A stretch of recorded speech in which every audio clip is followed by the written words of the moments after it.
எல்லா தமிழ் மக்களுக்கும் என்னுடைய வணக்கம். இன்னைக்கு கேரளா ஸ்பெஷலாக இருக்கிற ஒரு கூவ பாயசத்தோட ரெசிபி தான் பண்ண போகிறது. கூவப்பொடி உங்களுக்கு தெரியும் இல்லைங்களா, ஆரோரூட் பவுடர், அது வச்சுட்டு ஹெல்த்தியாக இருக்கிற ஒரு பாயசம். இந்த பாயசம் செய்யும்போது இதுக்குள்ளே நம்ம சேர்க்கிற இன்க்ரீடியன்ட்ஸ் வந்துட்டு உங்களோட இஷ்டத்துக்கு தகுந்த மாதிரி நீங்கள் இது மாற்றி எடுத்துக்கலாம். அது நம்ம பாயசம் செய்யும்போது சொல்லிகிட்டே செஞ்சுக்கலாம். எப்படி செய்யலான்னு பார்த்துட்டு வரலாம். அதுக்காக 100 கிராம் அளவுக்கு கூவப்பொடி ஆரோரூட் பவுடர் எடுத்துருக்கு. 240 ml கப்புக்கு 3/4 கப் அளவுக்கு இருக்கும்.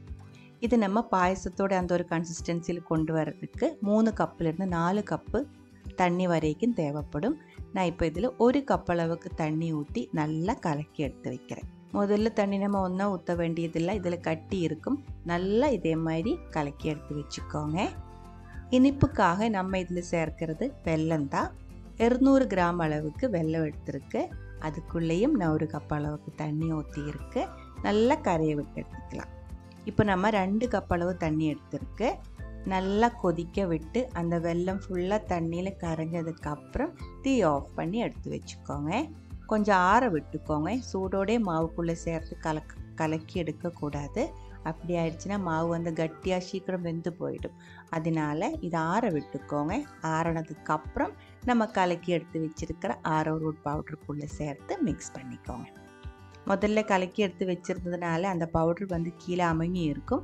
மறுபடியும் ஒரு டைம் நல்லா கலக்கி விட்டதுக்கப்புறம் வெல்லம் இதுக்குள்ளே சேர்த்து நல்லா ஒரு டைம் மிக்ஸ் பண்ணிக்கோங்க. நான் இப்போ வெல்லம் அரிச்சு ஒன்றும் ஊற்றலை. நம்ம லாஸ்ட்டு பாயசம் செய்யும்போது எடுக்கும்போது எல்லாம் சேர்த்து ஒரு டைம் அரிச்சு எடுத்துக்கலாம். மறுபடியும் ஒரு கப் அளவுக்கு தண்ணி சேர்த்துருக்கு. இப்போ நான் மொத்தமாக 3 கப் அளவுக்கு தண்ணி சேர்த்துருக்கு. 3/4 லிட்டர் அளவுக்கு இருக்கும். இதில் சேர்க்கறதுக்காக நான் எடுத்துருக்கிறது கொஞ்சம் தேங்காயோட பீசஸ் இதே மாதிரி கட் பண்ணி எடுத்துருக்கு. அதே மாதிரி கொஞ்சம் பழமும் கட் பண்ணி எடுத்துருக்கு. பழம் நீங்கள் எந்த பழம் வேணாலும் எடுத்துக்கலாம். நேந்திரப்பழம் எடுத்துக்கலாம். இனிப்பாக இருக்கிற சின்ன பழமாக எந்த வேணாலும் எடுத்துக்கலாம். ஆனால் உங்களுக்கு இது பிடிக்கல அப்படின்னா இது சேர்க்க வேண்டியதில்லை. ட்ரை ஃப்ரூட் சேர்த்துக்கலாம், ட்ரை நட்ஸு சேர்த்துக்கலாம். எதுவுமே பிடிக்கல அப்படின்னா எதுவும் சேர்க்காமல் கூடி செஞ்சுக்கலாம். தேங்காய் பீஸ் போடாமல் துருவன தேங்காய் போட்டும் செய்யலாம். அதெல்லாம் உங்களோட இஷ்டத்துக்கு தகுந்த மாதிரி நீங்கள் அட்ஜஸ்ட் பண்ணி எடுத்துக்கோங்க. இப்போ நம்ம பாயசம் செய்ய ஆரம்பிச்சுக்கலாம். முதல்ல ஒரு கடாய் சூடு பண்ணி அதில் 2 டேபிள் ஸ்பூன் அளவுக்கு நெய் ஊற்றி இருக்கு. தேங்காய் நான் இதில் சேர்க்கறதுனால முதல்ல நெய்யில் தேங்காய் கொஞ்சம் வறுத்தெடுத்துக்கலாம். ரொம்ப ஒன்றும் ட்ரை ஆகி ப்ரௌன் கலர் ஒன்றும் ஆக வேண்டியதில்லை. லைட்டாக கொஞ்சம் அந்த கலர் மாறினா மட்டும் போதும். அது வரைக்கும் கொஞ்சம் வதக்கிக்கோங்க. அதுக்கப்புறம் தீ வந்து நான் ஆஃப் பண்ணுறேன். இது வந்து இந்த பேன் வந்து நல்ல சூடாக இருக்குது. இதுக்குள்ளே நம்ம உடனே நம்ம கலக்கி எடுத்து வச்சுருக்கிற மிக்ஸ் ஊற்றிடுச்சுன்னா கட்டி ஆகி போயிடும். அதனால கொஞ்சம் ஆற விட்டதுக்கப்புறம் நம்ம ரெடி பண்ணி வச்சுருக்கிற அந்த வெல்லம், ஆரோரூட் பவுடர், கூவப்பொடி அதோட மிக்ஸ் வந்து அரிச்சு ஊற்றி இருக்கு.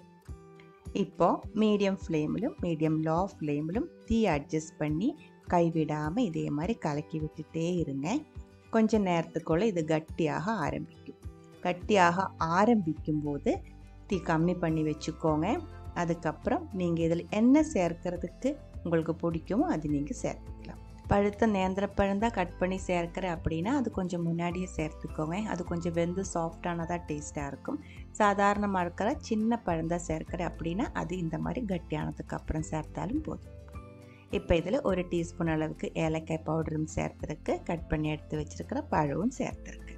மறுபடியும் இது கொஞ்சம் நம்ம மிக்ஸ் பண்ணிகிட்டே இருக்கலாம். லோ ஃப்ளேமில் தான் தீ வச்சுருக்கு. இப்போ நான் இதில் முன்னாடியே நெய்யில் வறுத்து தேங்காயோட பீஸை சேர்த்தது மாதிரி உங்களுக்கு பண்ணுறதுக்கு பிடிக்கல அப்படின்னா நீங்கள் தீ ஆன் பண்ண வேண்டியதில்லை. கடாயில் நெய் ஊற்றிக்கோங்க. அதுக்கப்புறம் அதுக்குள்ளே நம்ம கலக்கி எடுத்து வச்சுருக்கிற மாவு ஊற்றினதுக்கப்புறம் தீ ஆன் பண்ணி இதே மாதிரி மீடியம் ஃப்ளேமிலும் மீடியம் லோ ஃப்ளேமிலும் அட்ஜஸ்ட் பண்ணி நல்லா கட்டியாக பண்ணி எடுத்ததுக்கப்புறம் உங்களுக்கு இதில் என்ன சேர்க்கறதுக்கு பிடிக்குமோ அது சேர்த்து பாயசம் ரெடி பண்ணி எடுத்துக்கலாம். நெய் ரொம்ப பிடிக்கும் அப்படின்னா இதே மாதிரி கலக்கிட்டே இருக்கும்போது இடையில 1 ஸ்பூன் நெய் கூடி அதிகமாக சேர்த்துக்கலாம். இதோட கன்சிஸ்டன்சி பாருங்கள். சில டைம் வந்து நீங்கள் செய்யும்போது ரொம்ப கட்டியாகி போயிடும். அந்த டைமில் ஒன்றும் கவலைப்பட வேண்டியதில்லை. கொஞ்சம் தண்ணி நல்லா கொதிக்க விட்டு கொதிக்கிற தண்ணி இதுக்குள்ளே ஊற்றி நல்லா கலக்கி எடுத்துக்கோங்க. இந்த மாதிரி பாயசத்தோட கன்சிஸ்டன்சி உங்களுக்கு பிடிச்ச மாதிரி நீங்கள் அட்ஜஸ்ட் பண்ணி எடுத்துக்கலாம். ரொம்ப சிம்பிளாக இருக்கிற ஹெல்த்தியாக இருக்கிற ஒரு ரெசிபி தான் இது. 10 நிமிஷம் போதும் நம்ம இது ஈஸியாக செஞ்சு எடுத்துக்கலாம். பிடிச்சிருந்தா ட்ரை பண்ணி பாருங்கள். அதுக்கப்புறம் உங்களோட கமெண்ட்ஸ் எல்லாம் சொல்லிடுங்க. இந்த சமையல் பிடிக்கிற ஃப்ரெண்ட்ஸுக்கு மறக்காமல் ஷேர் பண்ணி விட்டுக்கோங்க. நீங்கள் இது வரைக்கும் நம்ம சேனலுக்கு கொடுத்துட்ருக்கிற சப்போர்ட்டுக்கு ரொம்ப ரொம்ப நன்றி. உடனே பார்க்கலாம் என்ன ஒரு ரெசிபியோட. அது வரைக்கும் வணக்கம்.